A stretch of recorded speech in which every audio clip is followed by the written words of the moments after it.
Ladies and gentlemen, please find your seats. The program is about to begin.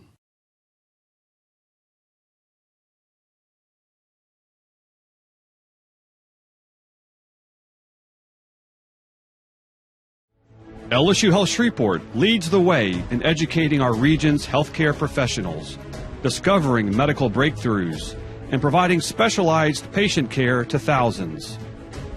As North Louisiana's only academic medical center and one of only 155 accredited medical schools in the United States, we aim high to deliver innovation, life-saving healthcare, and cutting-edge medical research.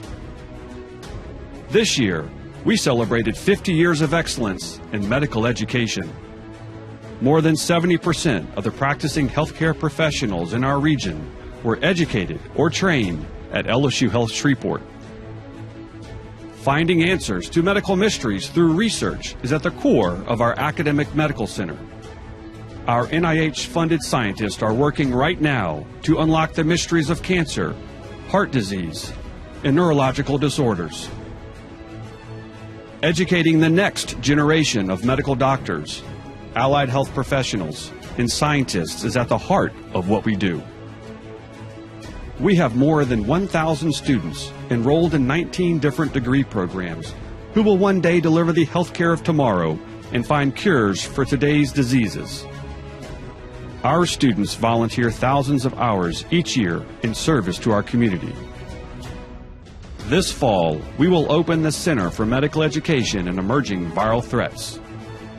This state-of-the-art building will be the shining star on our campus, allowing us to better compete nationally for the best students and faculty.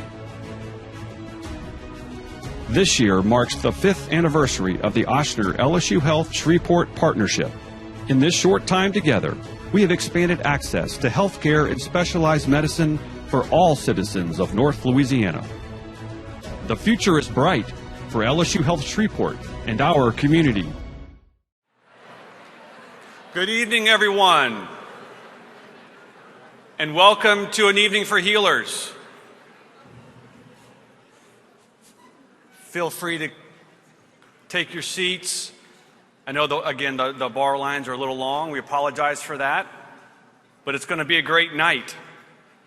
I'm Kevin Flood, President and CEO of the LSU Health Sciences Foundation. If you've been with us for a few years at this event, this was the first year we had an intro video. Part of that is we wanted to really showcase what LSU Health Shreveport means to our community. If you heard the voiceover on that video, that was me.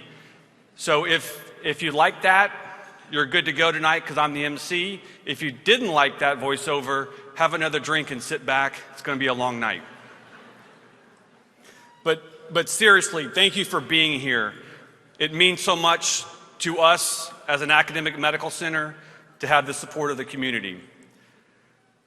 We felt showing that video that it was important to showcase what LSU Health Shreveport means to our region and beyond.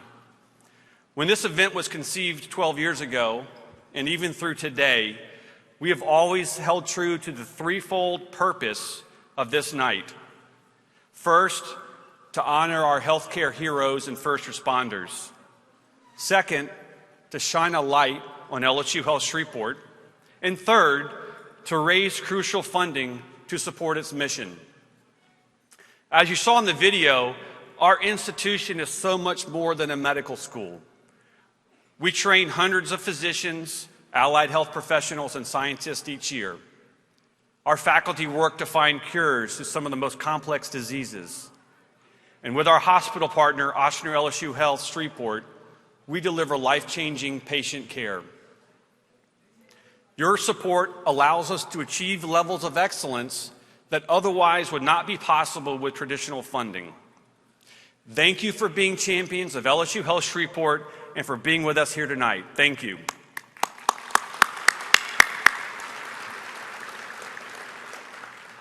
Tonight, we celebrate our 12th year of Heroes, Healing, and Hope. Since An Evening for Healers began in 2011, we have told 24 inspiring patient stories.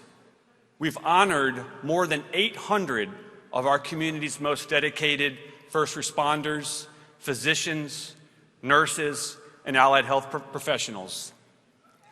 It's our privilege to carry on that tradition tonight by celebrating the unsung heroes and healers who brought hope to 3 families facing their darkest hour.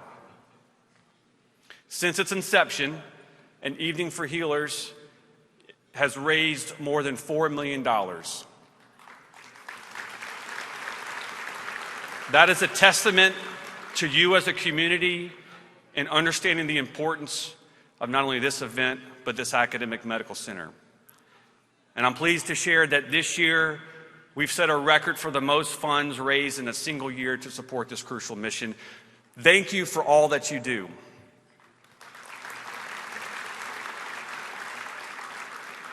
So I could give you a long laundry list of all of the amazing things that the Chancellor's Fund does for us every year. Those are the proceeds of this event, support that fund.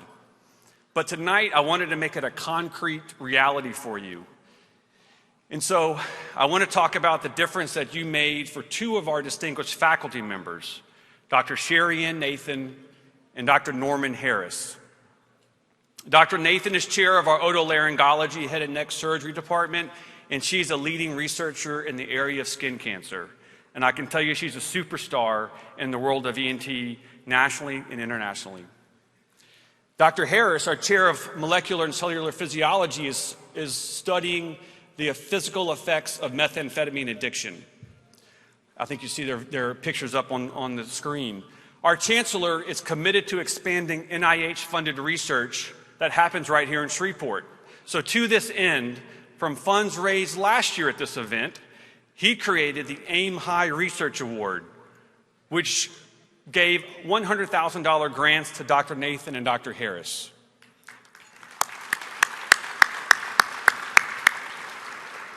That funding will allow them to generate new data to submit for additional NIH grant funding.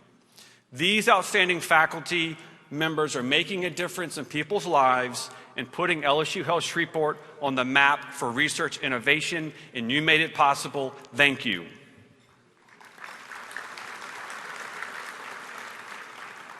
So much of this year's success is thanks to our 2023 event chairs, Liz and David Means, and Doctors Anna and Justin Moore. I've known Liz and David for many years, and they've been longtime supporters of not just this event, but LSU Health Shreveport. They've supported numerous initiatives over the years. Their daughter Anna graduated from our School of Allied Health Professions with both her master's and doctorate degrees in physical therapy, and she's the co-owner and founder of the Edge Physical Therapy. Her husband, Justin, graduated from our medical school and is the medical director of emergency medicine at Christus Health Shreveport Bossier. We are beyond grateful to have this outstanding family on board with us this year. David, Liz, Justin, Anna, thank you so much for what you did for us. I'd now like to invite David Means to come forward to provide tonight's invocation.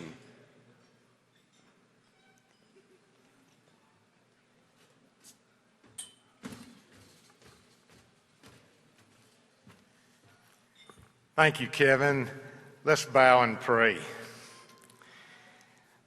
Dear Heavenly Father, we honor tonight the many healers you have gifted with unique skills, and we thank you that you placed them in the lives of Shanna, Lynette, and Evie to use their skills to restore an abundant life to them.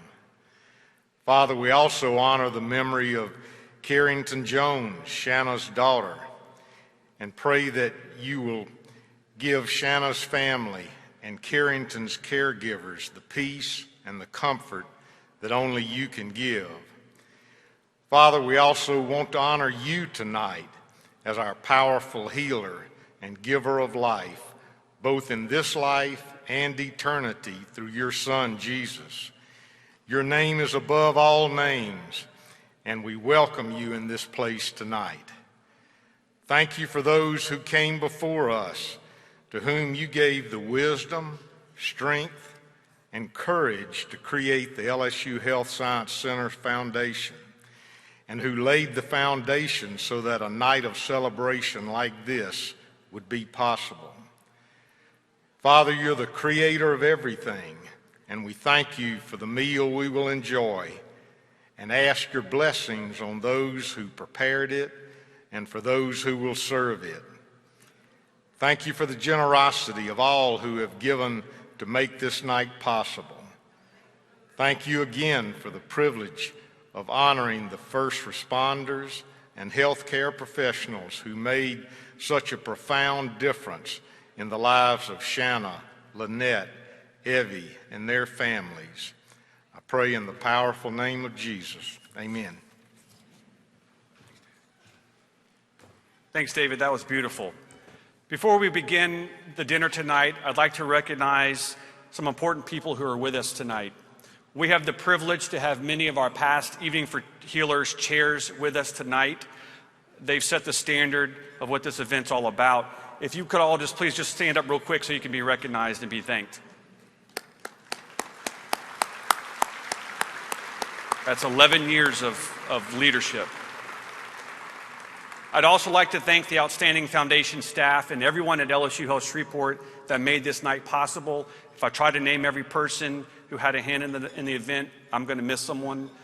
But I have to especially thank Katie Bursley from the foundation who led the effort. Thank you, Katie. We are grateful to have so many of our past patients with us tonight. That's always wonderful to see. It's a fraternity of past patients of this event. These individuals have trusted us with their most challenging moment in life and allowed us to share their stories of triumph. It's great to see you all doing so well. Would you please stand and be recognized?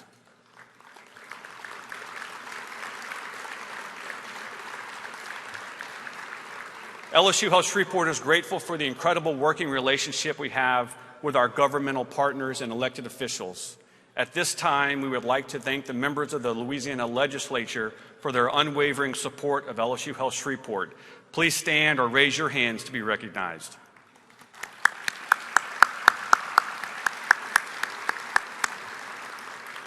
We also have an amazing support from our local government partners, the Shreveport Mayor, Shreveport City Council, Caddo Commission, as well as our LSU colleagues, our local LSU Board of Supervisor representatives, and a strong delegation from President Tate's office.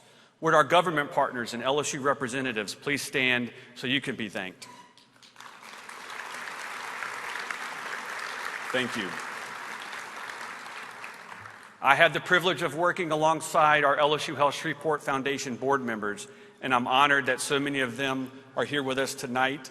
I can tell you they are the ultimate example of champions and advocates for this great academic medical center. Would Tom Ossendorf, our chair, and the foundation board members please stand to be recognized?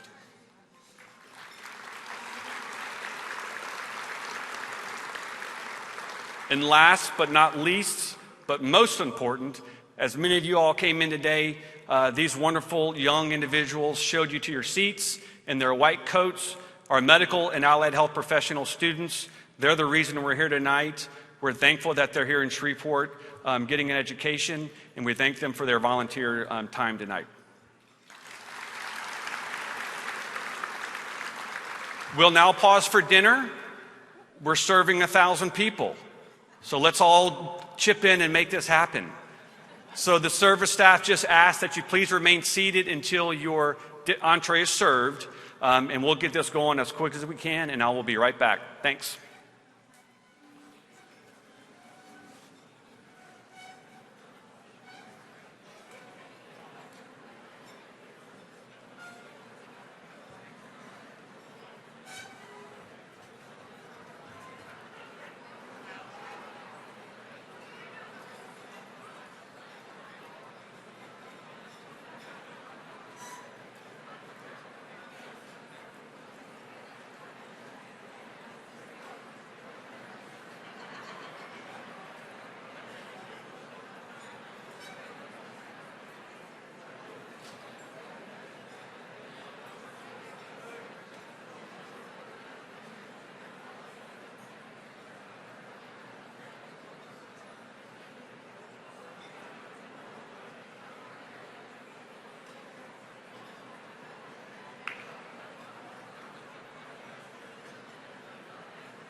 All right, I hope everyone's enjoying their meal if they have it.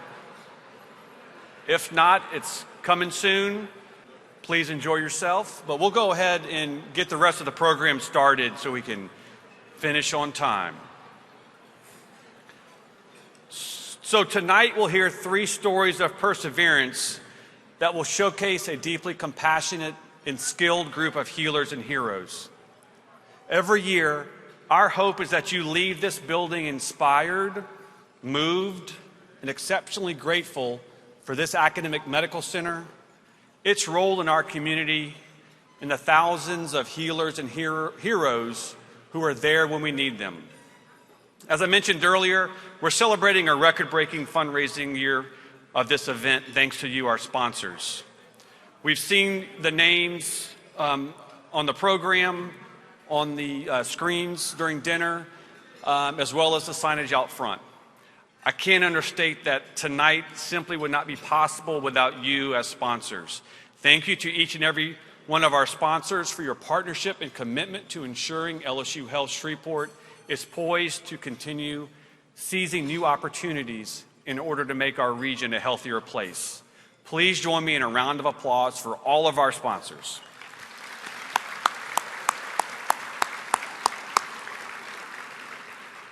I would especially like to thank our presenting sponsor, LSU Health. This year, we celebrate 5 years of the LSU Health Shreveport partnership, which began with the goal of delivering specialized patient care throughout our region. So much has been accomplished together in a short amount of time, and we look forward to the continued progress together. LSU Health has served as the presenting sponsor for 5 years now. On behalf of LSU Health Shreveport, I want to thank them for their commitment to this institution and to North Louisiana.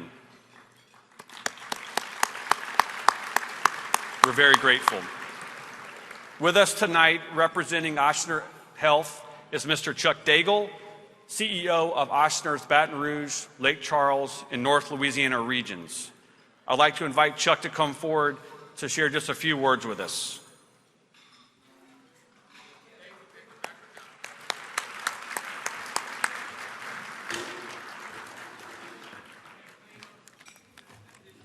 Great, thank you, Kevin. It's a privilege to be here again this year and celebrate the healers in our community. LSU Health is proud to sponsor this great event, and that is only the tip of the iceberg when it comes to our commitment to this community, to the LSU partnership, and to the LSU Health Shreveport School of Medicine. The impact of this partnership cannot be overstated. It goes far deeper than any name, any agreement, and the results speak for itself. In 5 years together, we have seen the most transformational healthcare partnership ever in the state of Louisiana. The most remarkable display of this transformation is the increase in medical services available, making it possible to serve thousands and thousands of more patients each year. And that makes for a healthier and more productive community for all of us. As many of you know, the LSU Health Partnership is incredibly meaningful to me personally. I've had the privilege to work hand in hand with this team. I want to thank Dr. David Guzik, Chancellor of LSU Health Shreveport, for coming on board. The commitment and the spirit of partnership that Dr. Guzik shares continues to strengthen us, and the impact we make for our community and in healthcare in the state of Louisiana as a whole. Dr. Guzik, it's a pleasure to work with you. I'm so glad that you've joined the partnership and as part of the community, and I look forward to our continued work together.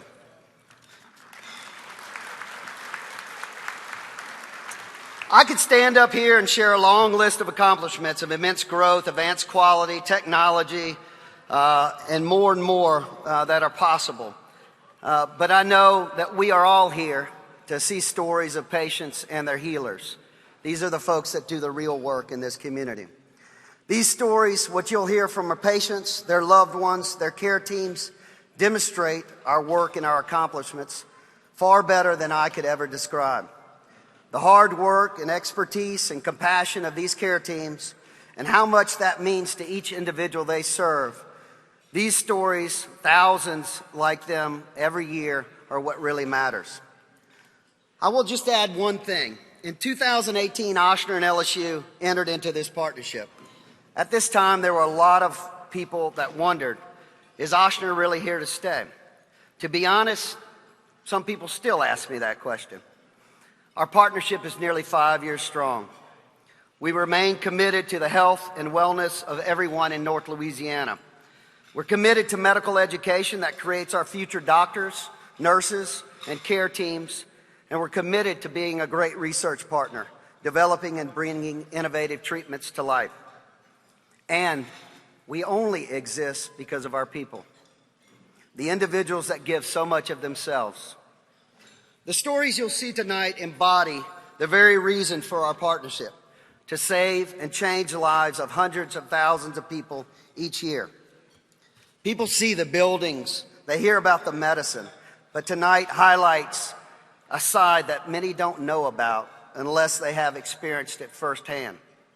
The magic that happens when you combine the highest level of expertise with the immeasurable compassion and drive that these caregivers have to help every person have the best possible life. These doctors, nurses, and their care teams don't ever accept good enough. They go to great lengths, garner every resource available, and experience personal sacrifice and family sacrifice to save lives, to heal the whole person, and to make a fulfilling life possible for each patient as well as their loved ones. This is what you'll see in these stories of our healers. And these are the doctors and clinicians that are training our healthcare teams of tomorrow. Tonight you'll see the strength of our partnership, collaboration, and the great miracles that happen as we all work together.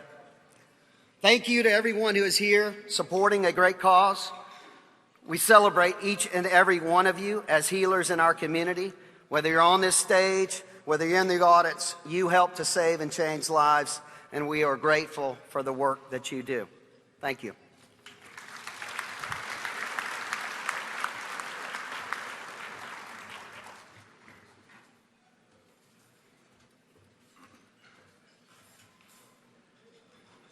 Thank you, Chuck, for your leadership and for your support of this event. It means a lot.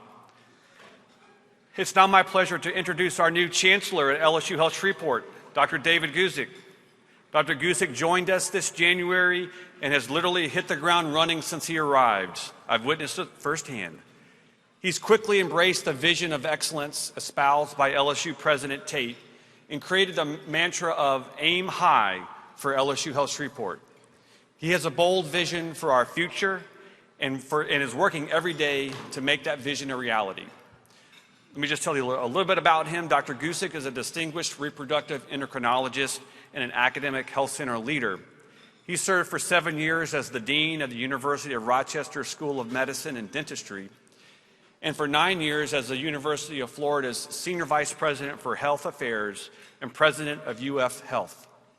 He holds the distinction as only one of 2 active physicians in the entire state of Louisiana who is an elected member of the National Academy of Medicine.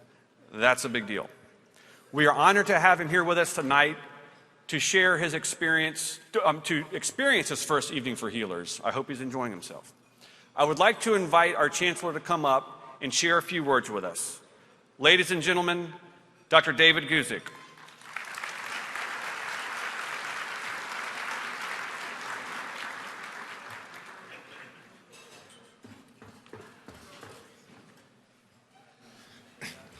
Thank you, Kevin. I am enjoying myself, as is my wife, Donna. Thanks to Chuck Daigle for those kind words. The feeling is mutual for sure. So, good evening, everyone.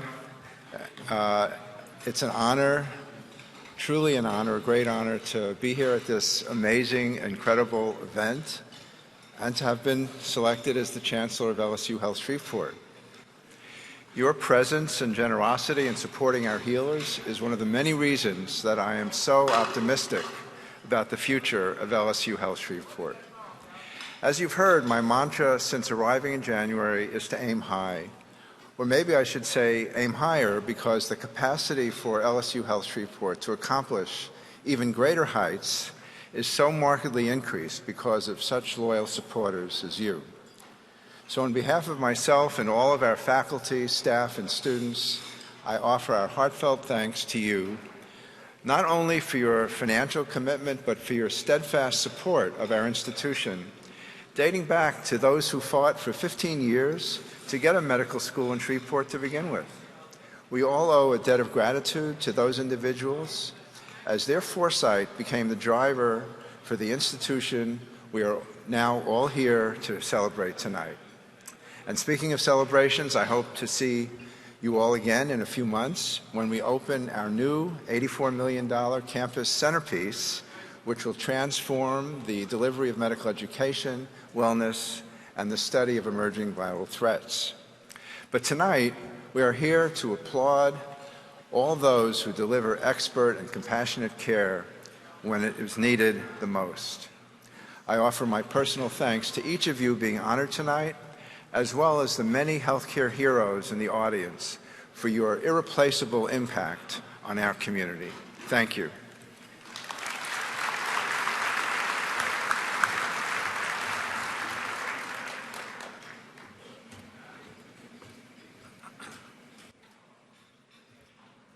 Thank you, Dr. Gusick.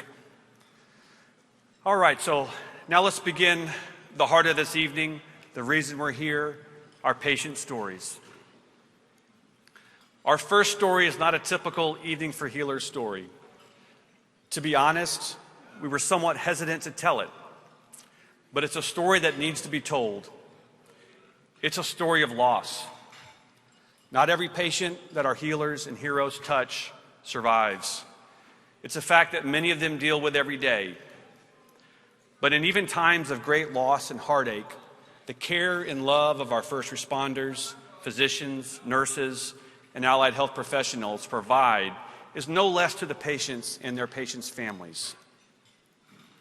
Carrington Jones was a high school junior when she took her own life. Her mother, Shanna, is an LSU Health Shreveport employee and wanted to share her daughter's story to thank the incredible team that went above and beyond in caring for her, and to also bring awareness to the mental health crisis facing so many of our teens. This is Carrington's story.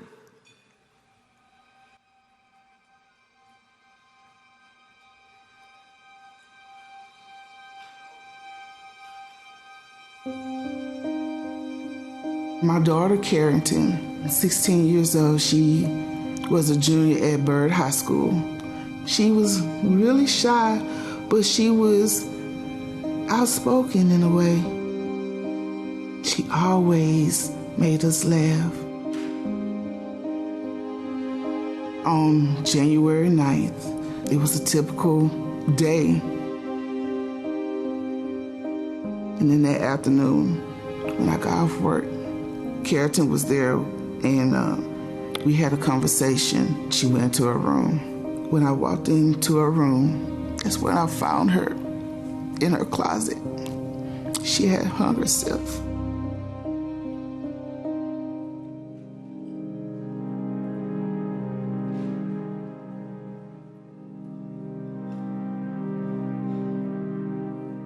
Her prognosis was very grim. She was intubated. Whenever I got there that morning, she wasn't responsive. She wasn't responding to pain. It definitely did look dismal at that point. As I was able to start kind of having that conversation very slowly with Shanna about how things would happen if Carrington did continue on the path that she had been on, where she was not making any progress, she was very receptive to it. She was very, very tearful, obviously. I can't imagine what a parent goes through as they're losing their child, or thinking that that they might lose their child. At 10:42 a.m. on January 11th, my sweet baby Carrington left this place.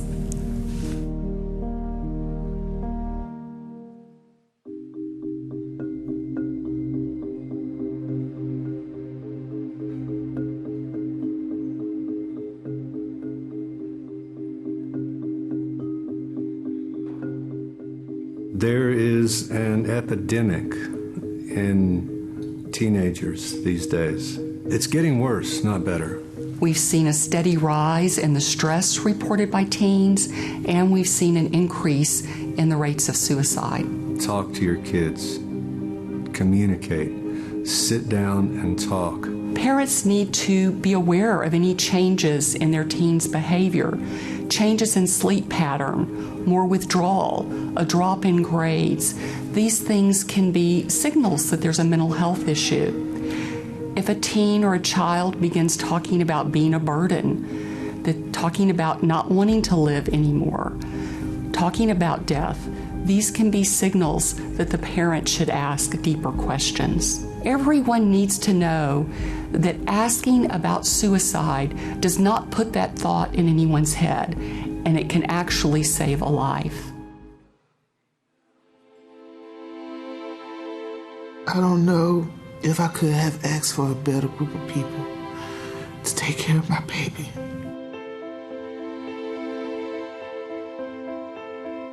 It takes extraordinary type of person to work there. I will never in my life forget how they loved my baby. You know, how they loved us. One nurse in particular, Miss LT, her name is Lauren Thomas. She will always and forever stand out. She was concerned about me. I kind of felt like I knew what the conversation was going to go, or the direction that the conversation was going to go in, and I knew they were going to need me. She got the best care, in spite her not making it. This is the absolute best place for any type of situation to come to. We could not have gone through what we've gone through without the help and support of each and every one of you. And I thank you.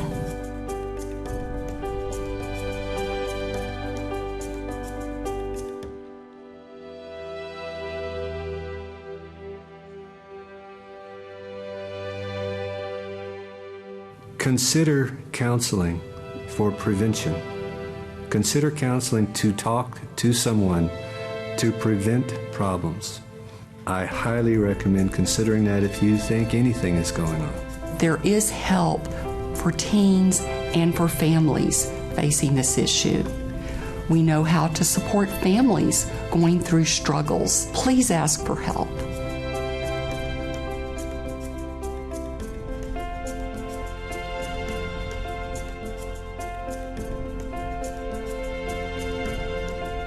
I think that Carrington would be very happy in knowing that her story is getting shared, even if it helped just one person.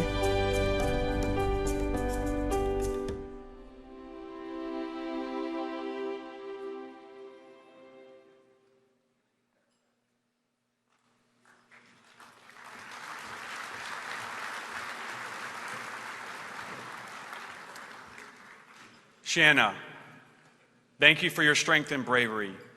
I know that was not an easy thing for you to do. Thank you for being here with us tonight.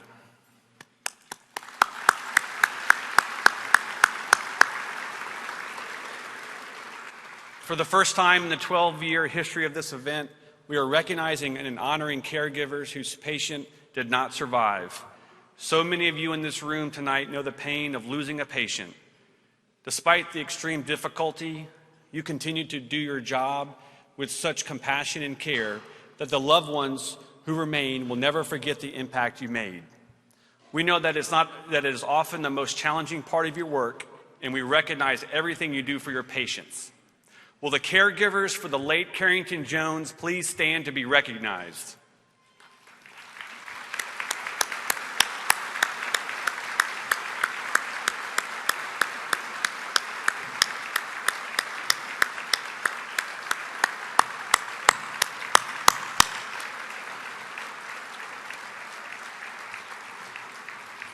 Tonight, each of those caregivers received a memento from us so that they can look at it every day and realize the impact that they make in lives and in families. So we thank you.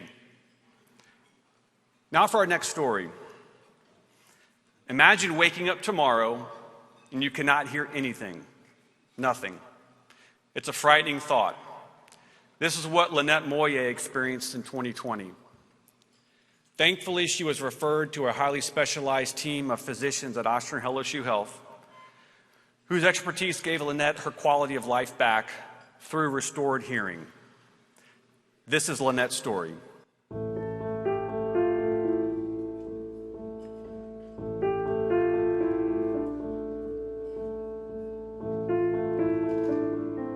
One night, I was getting ready for bed and I got an earache.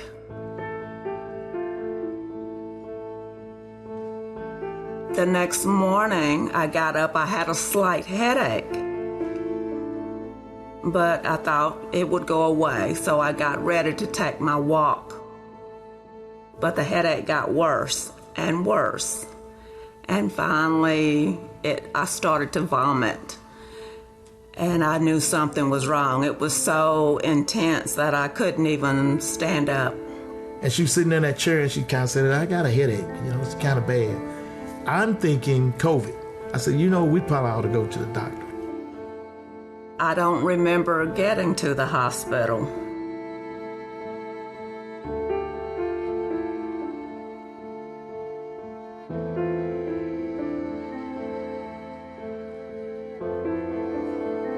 It was very scary, and I'm thinking, the worst. Here's a healthy woman that has never had a problem, and all of a sudden, we're at the apex of something happening, and it's pretty serious.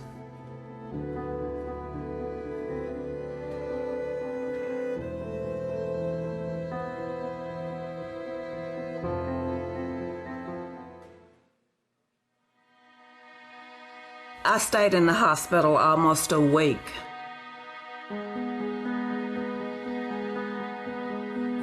Before I left the hospital, my hearing started to deteriorate. And after I was home for about 10 days, it was gone. It disappeared completely. What time was the game start? Her hearing completely went away. She woke up and she said, can't hear it all.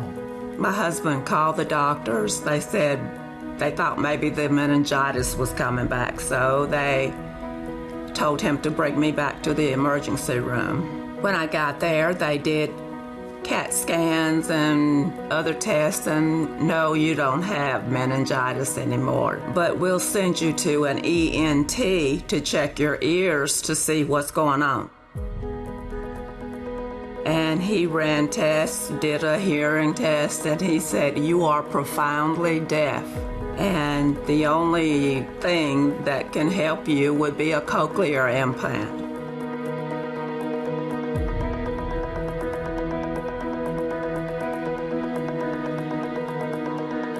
She came to our clinic at the ACC. That weekend. When I saw her, her husband was in the room. And she could barely hear out the right. He has been supportive, very supportive, and he also acted as her translator. Mainly she had earaches. Just a few weeks prior to that, she had been hearing. So we had a conversation with speech to text on the phone because that was the only way we could communicate. Any headaches, she was very scared. She didn't know what was happening to her. She was suddenly in this silent world. Do you understand me? Mr. James, can you ask Miss Lynette if you understood me?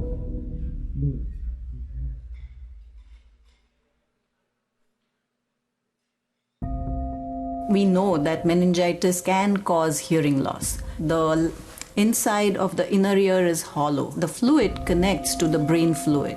And so any infection in the ear can actually go into the brain. And so as ENT surgeons, we are very aware that any ear infection can reach the brain. And so my first question was, did she get meningitis because of something that happened in the ear? From the way she presented, it did appear to me clinically that there was something going on and the ear was in some way responsible for her having the meningitis.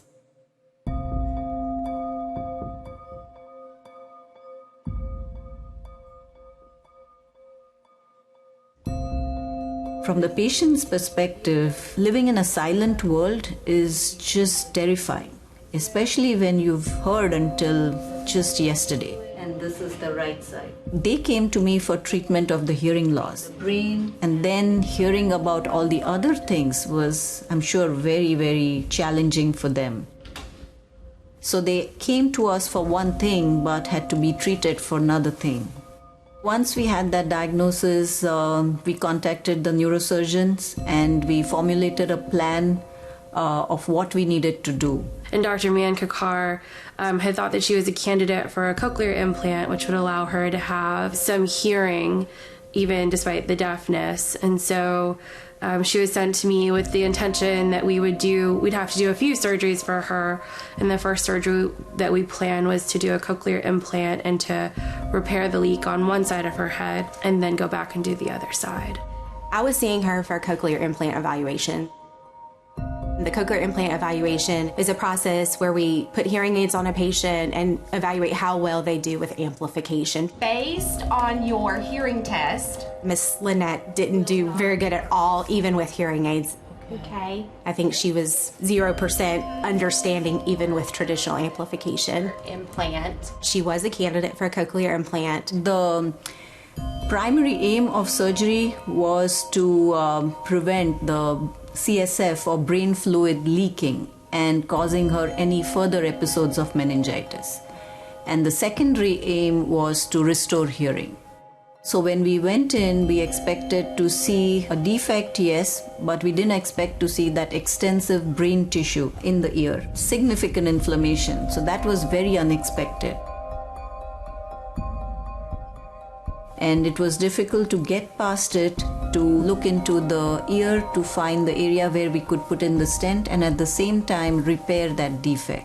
After the first surgery, we explained the difficulties that we had and why we had taken so long with the surgery and what we were attempting to do. The surgery that should have taken about 4 hours ended up being between 10 and 12 hours. So going through your mind, you're wondering, is everything all right? I was getting a little nervous because it lasted so long. So I just had to hold on, pray, and hope that everything was going good, and trust the surgeons. So we let her recover from that. 6 weeks to 2 months later, we did the second repair. She had really large defects in the base of her skull, and she actually had one that went directly into her middle ear cavity where, her facial nerve got a little bit irritated during our surgery. But in terms of getting the leak healed, the leak was able to be stopped, immediately post-op. Anytime you do any surgery in that region, there is always the possibility that the seventh nerve, which is the primary nerve that causes the blink reflex, can be involved. She ended up having difficulty blinking and closing her eye after the surgery, and that's when we got involved.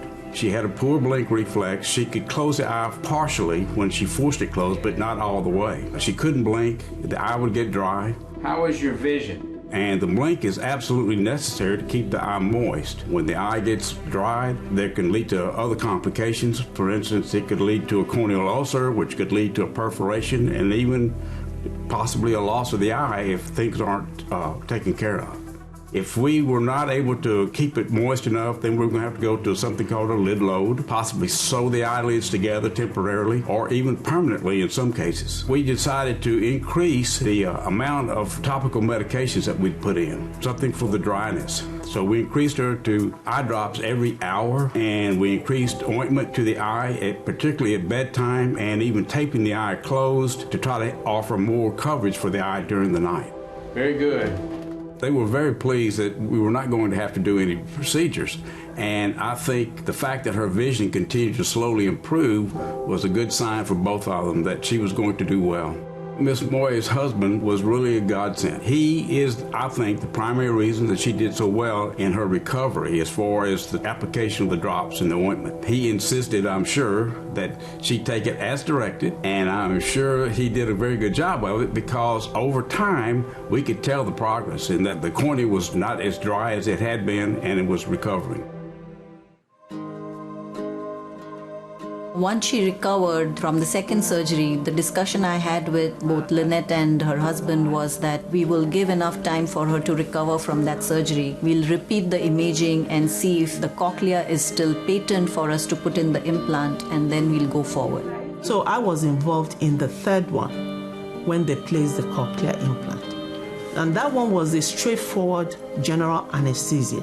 For this one, we proceeded with a neuromuscular blocker, and we place the breathing tube, we call it an endotracheal tube, and make sure that the patient is quiet and doesn't move suddenly during the surgery, so that the surgeon will have a perfect field to do the work that they need to do. During surgery, we went in with the full knowledge that we might encounter difficulties and challenges, and we did.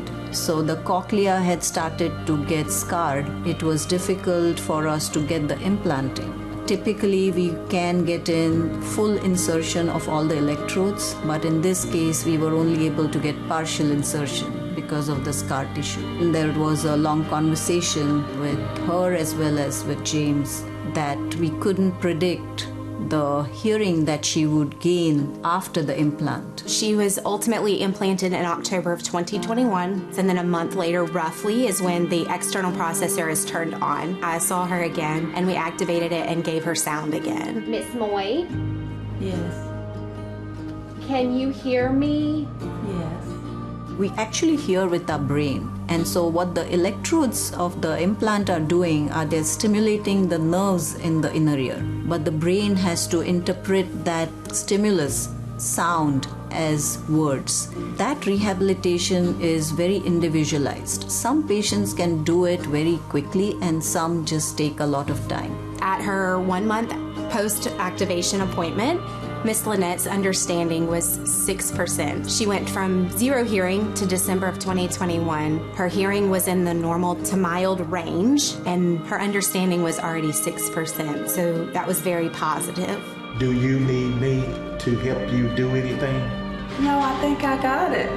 It was amazing because I think it was more amazing for him not being heard for a year than it was for me not being able to hear for a year.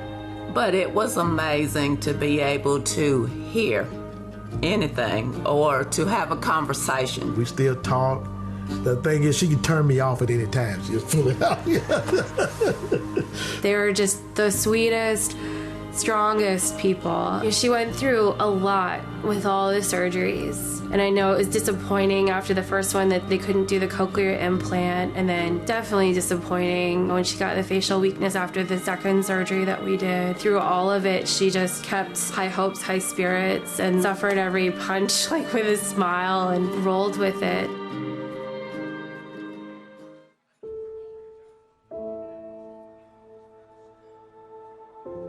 A training institute like Ochsner LSU is providing care 24/7, helping patients recover through these very complex issues.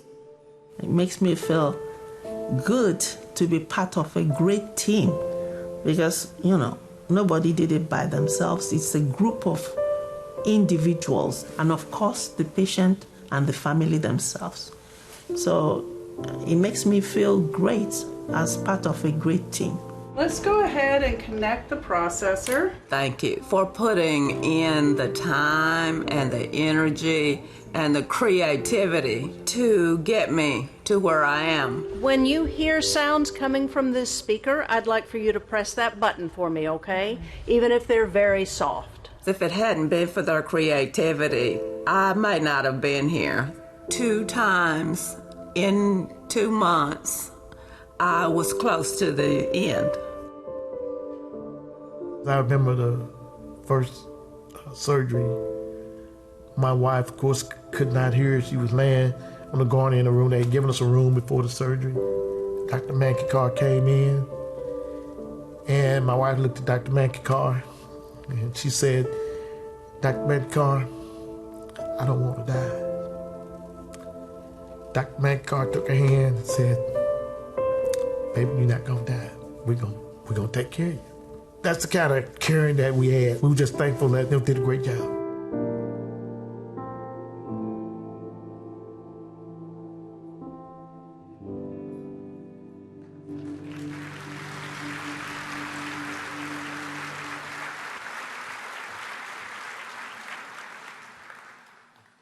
Aren't Lynette and James the cutest couple?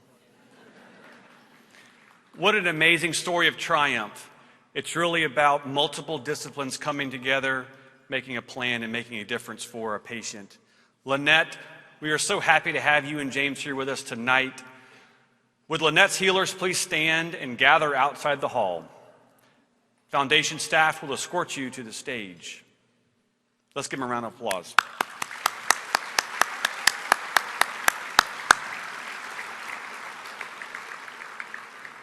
Now for our next story.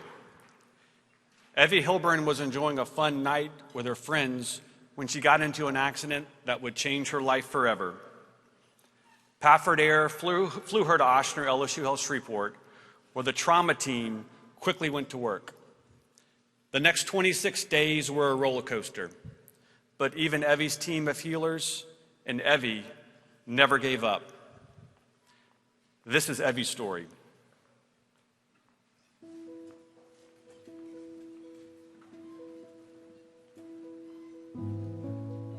So Evie had come in earlier in the day and running in and out. She had had a birthday event. We went to go eat dinner that night. She had come in and out briefly to grab something from her room and headed off like any other day on the weekend. And so a group of people were getting together, and later that night I got on a Ranger and we were riding around. Didn't think much of it. She was spending the night at a friend's house, and past midnight at 12:24 a.m., I received a call from a young girl named Marley. She said Evie had been in an accident.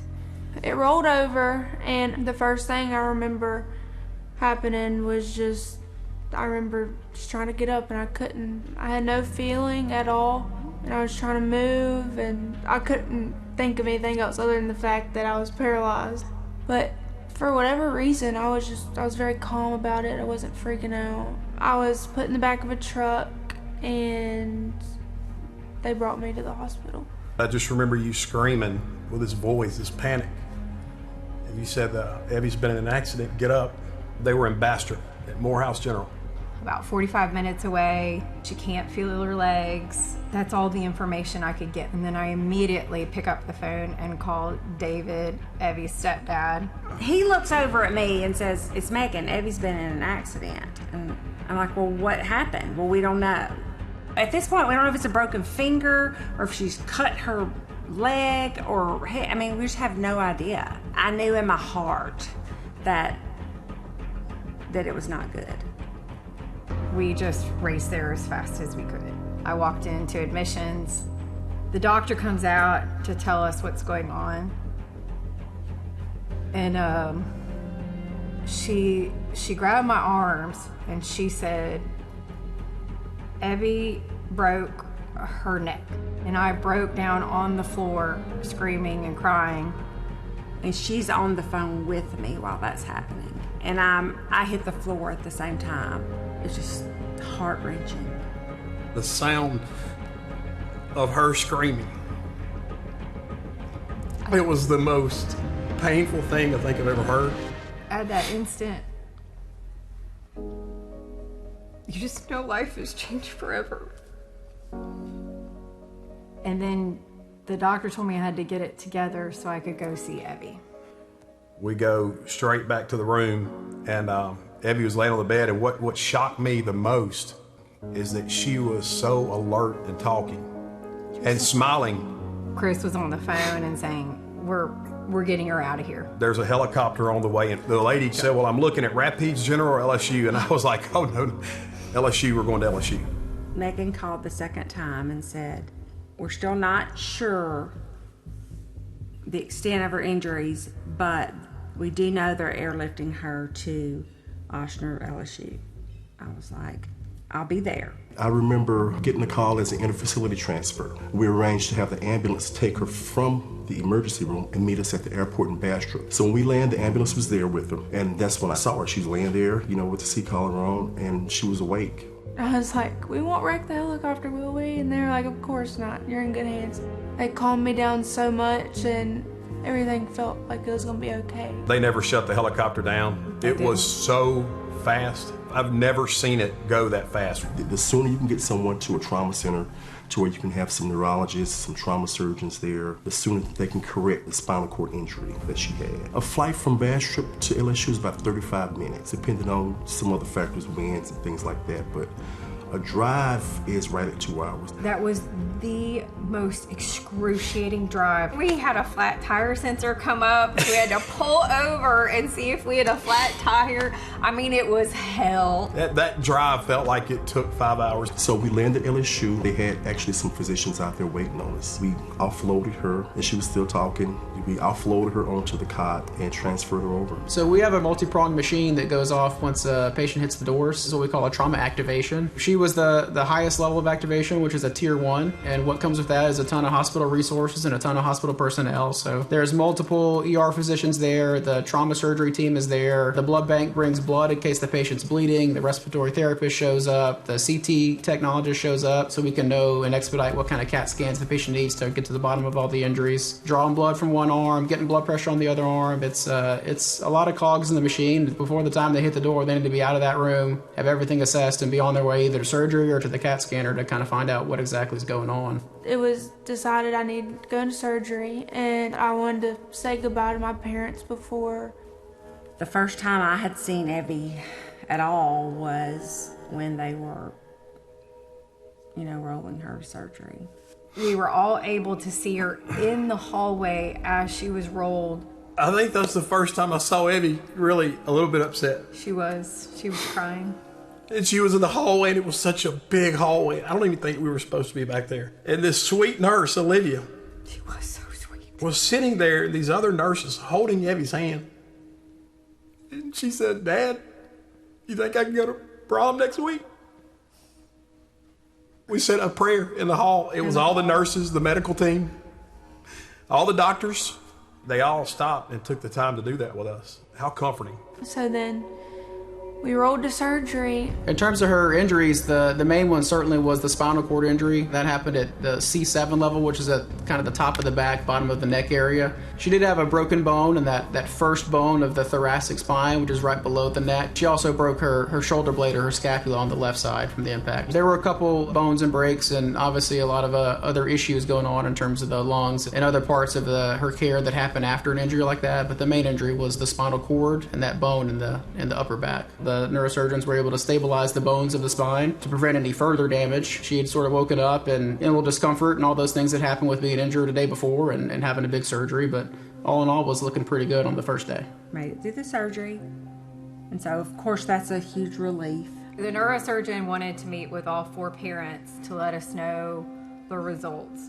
We knew she was stable, we knew she was okay, we just didn't know the outcome. I believe Chris asked, "Will she walk?" And I think his comment was, "I'll give her a 5 to 10% chance." And I think that's all I needed to hear. That there's no telling what she's capable of. She might be in a wheelchair, and we're going to have to learn to do a lot of things. We'll have to move her, we may have to help her cath, and it's going to be a hard road ahead. It was hard for me to tell her because I was so scared for her. We automatically wanted to protect her. We wanted to say it's going to be better. Everything was going good up until the physical therapist came in, sat me up, and I just remember not being able to breathe at all. And I kind of knew looking at her at that moment that we were going to have to re-intubate her, and we had more work to do. When we got her back on the ventilator, the size of breaths that she was taking seemed okay. Her problem was more in oxygenation. We just couldn't keep her oxygenated. We couldn't quite figure out why it was happening, and we couldn't get her to recover very fast. If she desatted, it would take her quite a while to recover from that. Her body will tell us when she's ready to get off the ventilator. And for her, it was what I considered a long time. Later, we find out that she had other issues going on at the time. She had kind of a perfect storm going on. Spinal cord compression, which included some diaphragm issues. She had lung contusions, and then we found that she had a 3-liter mass in her, it was a cyst. And that cyst, as it grew, caused problems with her breathing. And because of her injury, surgical intervention on the cyst, nobody really wanted to risk doing the cyst with everything that was going on. So it was kind of a struggle for us to get her to a point where we could take her off the ventilator.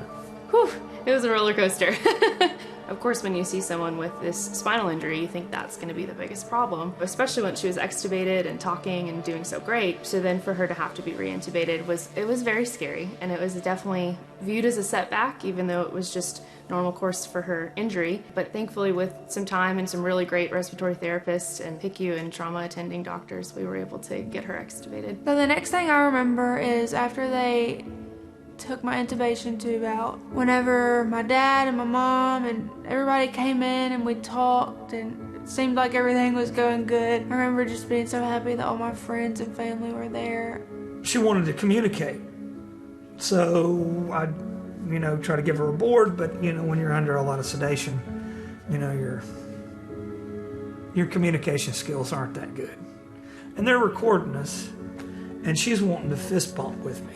And she moves her hand and does this, and I'm thinking to myself, is she having a neurological issue because she's not making a connection? And she's like missing his hand, and I felt so bad for her. I was like, poor thing, she can't, like something's off with her. She goes up underneath my fist, and I didn't get the joke until probably after, and her dad had to explain it to me. Well, we posted it on social media, and it was like, everybody knew. 10,000 kids was like, guys, you old men, she's doing the snail. He had no clue what was going on. So after I kept missing, I was like, well, shoot, they probably think something's wrong with my brain now. And I'm still not really getting the joke as much, but I guess, whatever. That's the start of Joe and Evie. And fist bumps for Evie Lou. Evie has never said, why me? What do I do now? She has been absolutely amazing through it all. It's scary. It's very scary. You don't know what might happen, but I will say having a team like that really, really helped.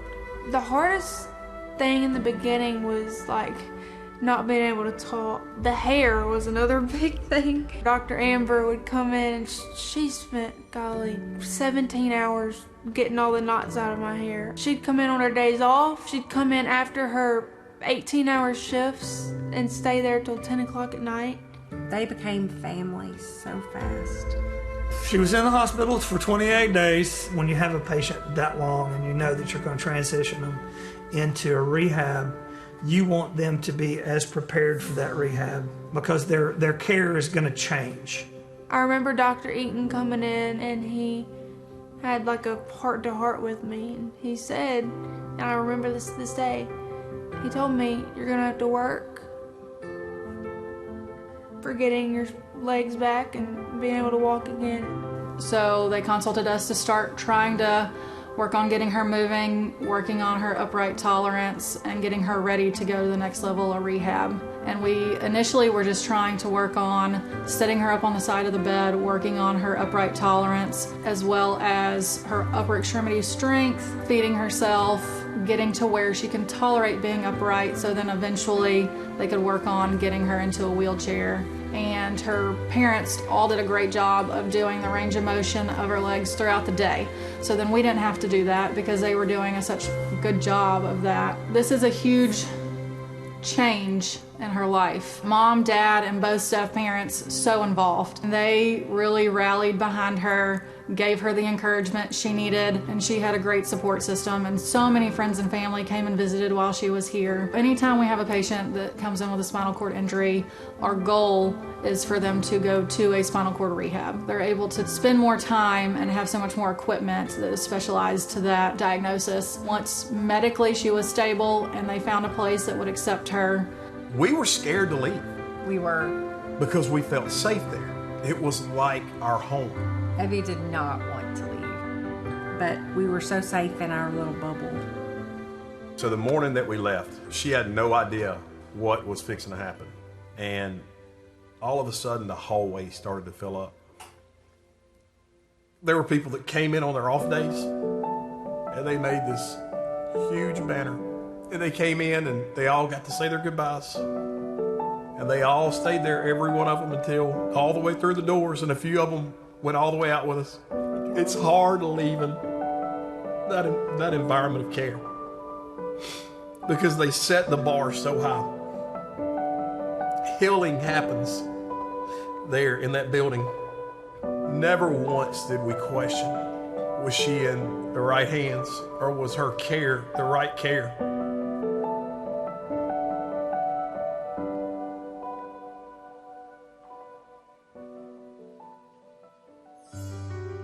There were about 13 teams of physicians and provider teams that ultimately took care of her from start to finish in some capacity. And that's not counting the multitude of nurses, both in the ICU and the regular floor, physical therapists, occupational therapists, speech therapists, respiratory therapists, case managers, social workers. The list goes on and on. It gets pretty lengthy. And if you kind of look at every person who touched her care at some point, it's quite a long list. You know, our center is one of only 3 like this in the state of Louisiana. There's only a finite number of facilities that can do what we can do.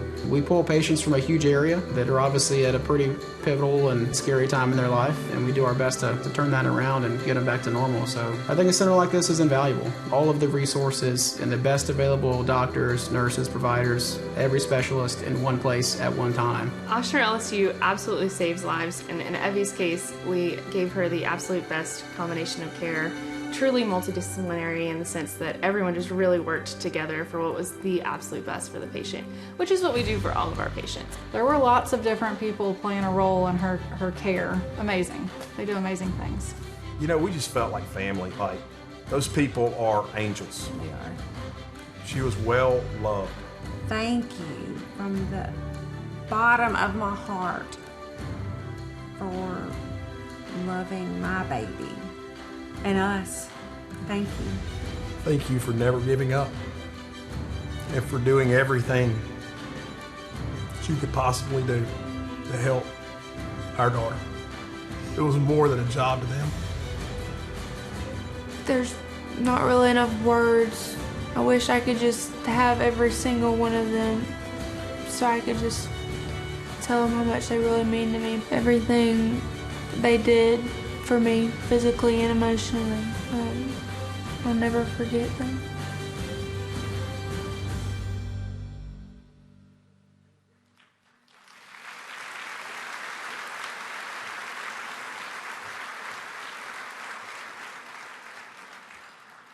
What a story of triumph. Thank you, Evie, for sharing your story of determination.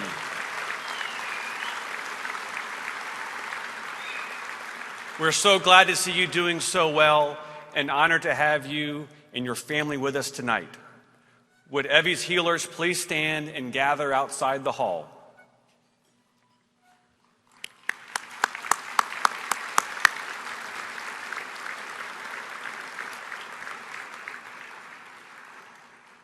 So we're going to do something that we've never done in the 12-year history of this event. So I'd like to ask while the healers are gathering, to draw your attention to the back of your program. If you are moved by what you have seen tonight and would like to honor these heroes and healers, there is a unique opportunity for you to support our Level 1 Trauma Center. We've come to learn that comatose patients who undergo targeted core temperature management in the ICU are more likely to not only survive, but have better outcomes when they wake up. An ICU temperature regulator device greatly assists the care team in maintaining a patient's body temperature. We want to ensure that every patient who needs this life-saving care has access to this technology. As you saw tonight, life can change in an instant. This could be me, it could be you, it could be your spouse, your child, or a loved one. Our goal tonight is to raise the $25,000 needed to bring this technology to our trauma center to make sure that our patients have it when they most need it. I'm excited to announce that every dollar raised tonight will be matched by a generous gift. So we're already ahead of the game. I've already made my gift. I'm a sponsor of this event. I've been a sponsor of this event for 12 years, but I've already made my gift. I ask you to think about making a gift tonight as well. You can do that in a couple different ways. At the back of the program, you can see a QR code that you can scan to make the gift. You see a number on the screens that you can text give to. If you're old-fashioned and want to write a check or give us some cash, envelopes are available at the donation boxes at the exits. I think what you've seen tonight is the best that Shreveport-Bossier has to offer in terms of healing, care, compassion. So think about it. Dig deep down in both your heart and maybe your pocketbook, and let's make this happen. I would love to be able to celebrate this in just a few weeks of us bringing this technology to our ICU and to celebrate it with you. Thank you for partnering with us to invest in the health of our region. Thank you.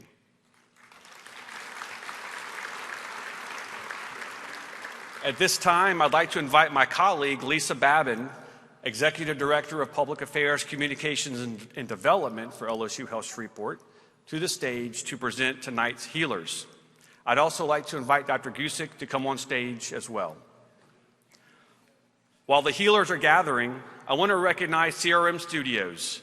They do it every year. This is their 12th time doing it, and they hit it out of the park every time. Yes.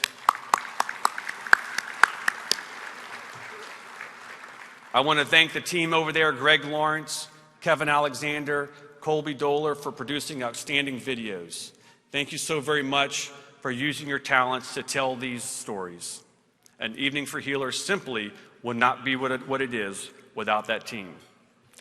I'd now like to call up Lisa to finish off the program.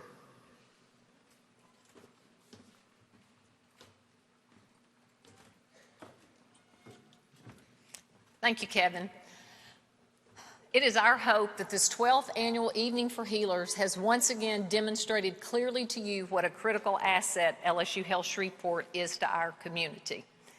At this time, it is truly an honor and a joy, even as these tears may flow, to honor these individuals that I have the privilege of working with each and every day. And I can tell you firsthand that they are committed to the training of the next generation of healers and to delivering life-saving care to each and every person who come through the doors. Speaking of life-saving care, I've got to make one more plug.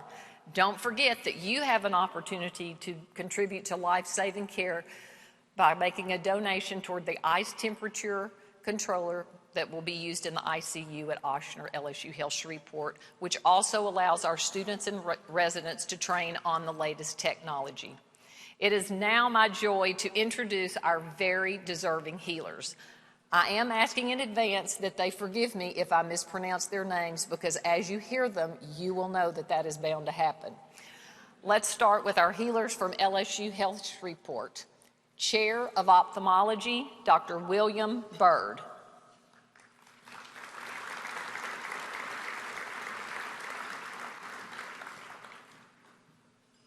Instructor of Audiology, Dr. Cynthia Collier.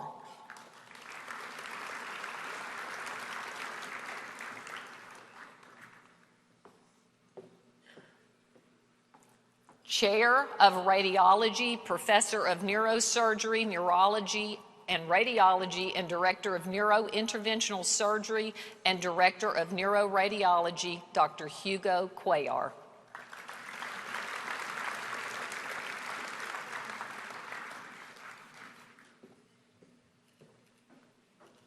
Instructor of Audiology, April Daniel.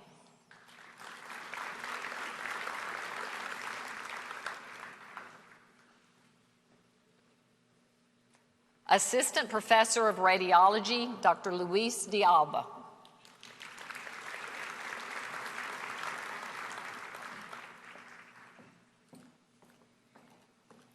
Otolaryngology, Head and Neck Surgery Resident, Dr. Marna List.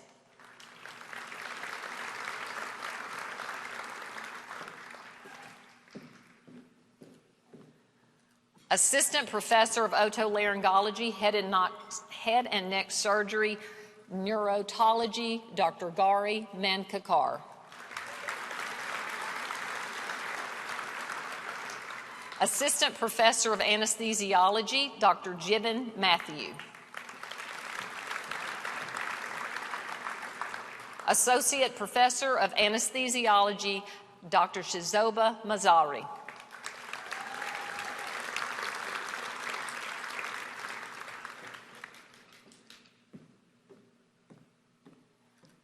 Neurosurgery Resident, Dr. Alexander Otahoho.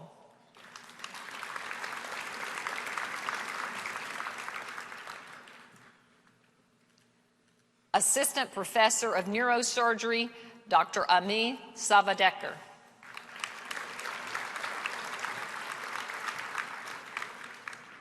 Otolaryngology Head and Neck Surgery Resident, Dr. Patrick Spiller.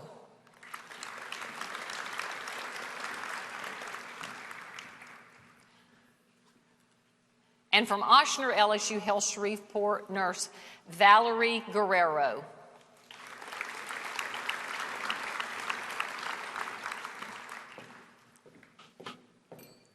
Speech pathologist Stacy Odom.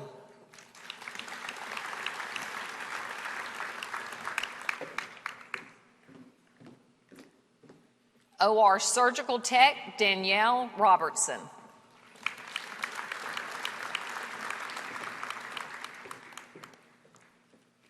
OR supply tech Pamela Short. Where would they be if their supplies weren't there when they needed them?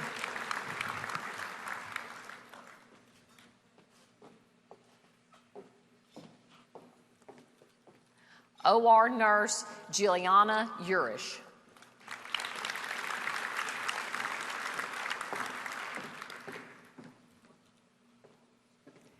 And now I'm honored to introduce the healers for Evie's case. From LSU Health Shreveport, Associate Professor of Clinical Pediatrics, Dr. Daya Baduri.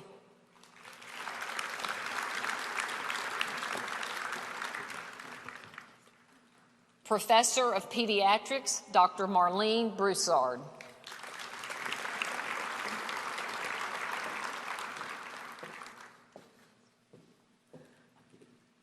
Assistant Professor and Associate Program Director of Obstetrics and Gynecology Residency, Dr. Caitlin Busada.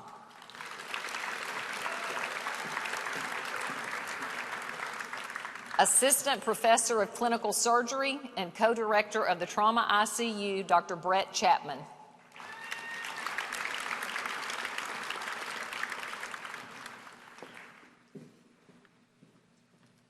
Assistant Professor of Clinical Internal Medicine, Dr. Jonathan Eaton.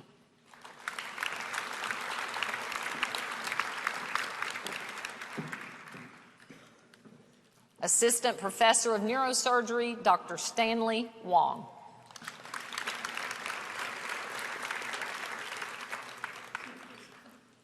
Pediatric Resident, Dr. Amber McKenna.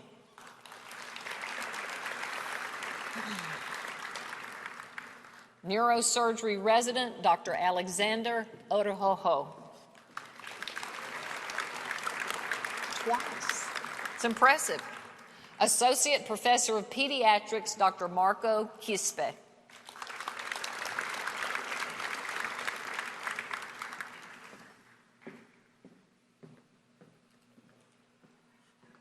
General Surgery Resident, Dr. Raquel Candle.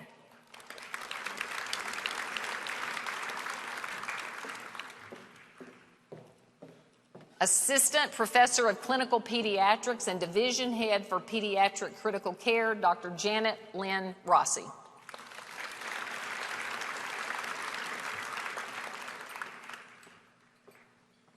Professor of Surgery, General Surgery Residency Program Director and Trauma Medical Director, Dr. Navdeep Samra.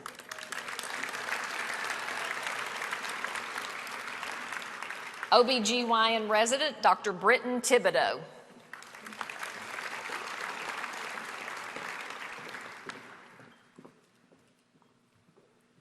From Ochsner LSU Health Shreveport, Physical Therapist Victoria Camp.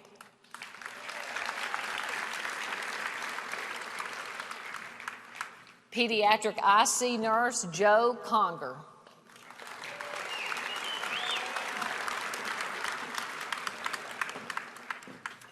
Pediatric ICU nurse Maya Kozik.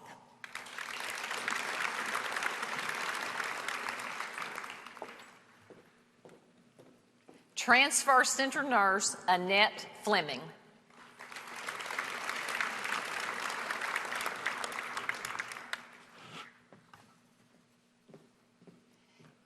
Pediatric ICU trauma nurse Stephanie Hebron.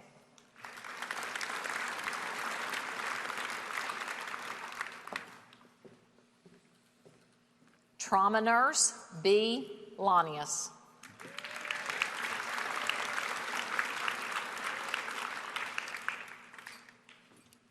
Pediatric ICU trauma nurse Olivia Jones.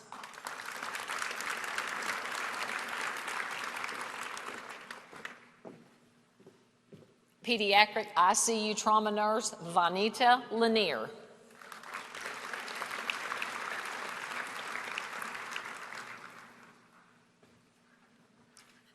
Respiratory therapist Tiffy McGaffey.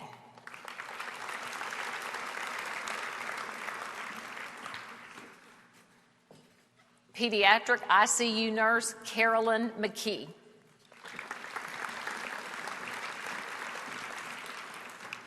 Case manager Ashley Orlando.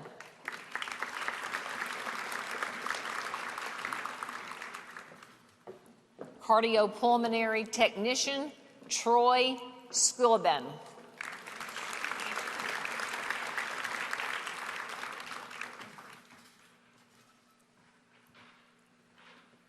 Pediatric ICU trauma nurse Lauren Thomas.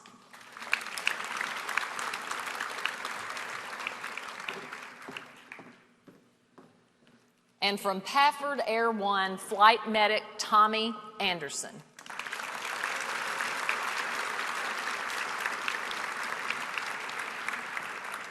And flight nurse Douglas Kism.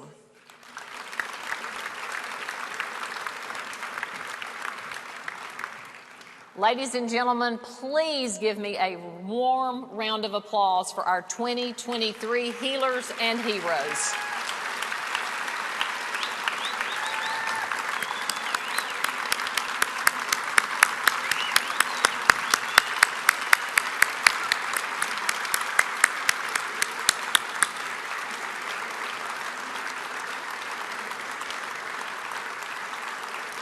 I would now like to invite Lynette, Evie, and their families to the stage to say a few words.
I'd like to thank my doctors and the LSU Shreveport system for their diligence, their patience, and their teamwork to get me back to where I was.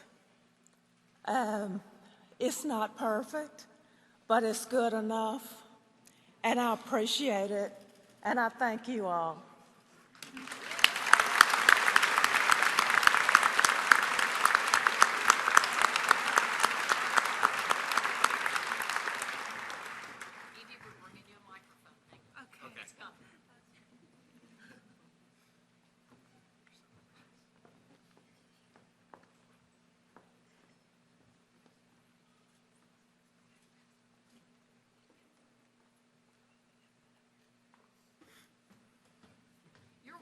Right?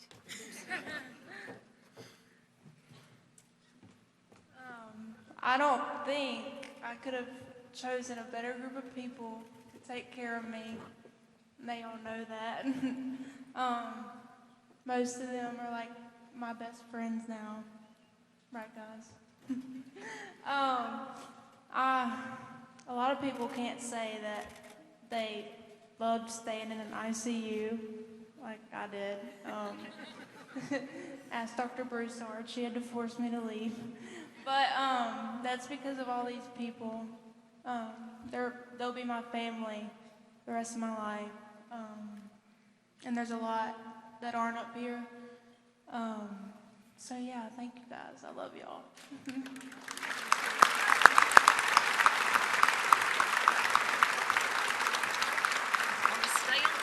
Stay on the stage. This night is about you. To Shanna, Lynette, Evie, and your families, thank you for allowing us to tell your stories and to allow us to honor your caregivers and healers. We're just more and more good news. I am here to tell you that we have raised the money to purchase the temperature regulator, so that will go on order tomorrow. Thank you so much for your generosity. Many of you had already given to be sponsors here tonight, and there just are not enough words to say thank you for your continued support of LSU Health Shreveport. On behalf of everyone in this room and those who benefit daily from your care, from your expertise, we sincerely thank you for everything you do. This night is about our healers, our heroes, and these wonderful patients who have allowed us to share their stories. Thank each of you for being here tonight. Drive safely, and we look forward to seeing you back in 2024.